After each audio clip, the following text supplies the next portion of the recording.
Ito again mga kasola na share ko nga lang pala itong nabili ko na hybrid inverter sa Shopee, YNH 1.6 kilowatt. Nabili ko na siya sa halagang 6,600. So napakamura, di ba? So 8,000 yung kanyang original price. Eh nung una pa na nagduda na ako. Kasi yun nga, nakalagay dito 50 Hz lang. So same model pala ng ano, yung POMR o POMister. Ganun kay idol na Juan de la Saga. Shoutout po sa inyo. Yan. Ang 60 Hz lang na ano nito, yung input. Pero yung output nya 50 Hz lang talaga. Kasi yung computer ko naglulo ko yung mouse pag dito sa inverter sinaksak. Silipin natin yung monitor. So ito ngayon nakasaksak sa utility or DU, normal power. Yun.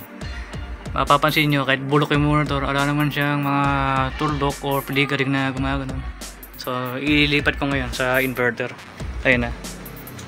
So ayun, patay. Saksak natin dito ngayon. Ayan. Wait natin. Ayan. So makikita nyo yung mga tuldok. Ayan. Parang snow. Kahit siguro sa noise or hindi pure sine wave itong inverter na ito. Ayan. Mga guhit-guhit. Ayan yung mga ganun. Ganun na siguro yung mangyayari. Baka i-return ko na lang kaysa masiraan ako ng appliances. Mas mura ang inverter kaysa appliances. Nasubukan ko na rin nalagyan ng AC in. Ganun din naman, hindi siya nagsisync. Kahit naka-off na solar panel. Gabi na ngayon pero tulad nangyayari doon kay boss Juan de la Saga. Bumabalik sa 50 Hz yung output. Mapapansin nyo, ayan, napakanipis ng wire. Pero sa ano, walang kaso ito. Kasi kailangan ko ng testingin eh. Wala pa yung order ko na wire from Shopee sa kay breaker. Ang electric pa doon na pinatesting ko sa kay computer. Maliit na load lang naman. Ika nga na iba, don't fix it when it's not broken.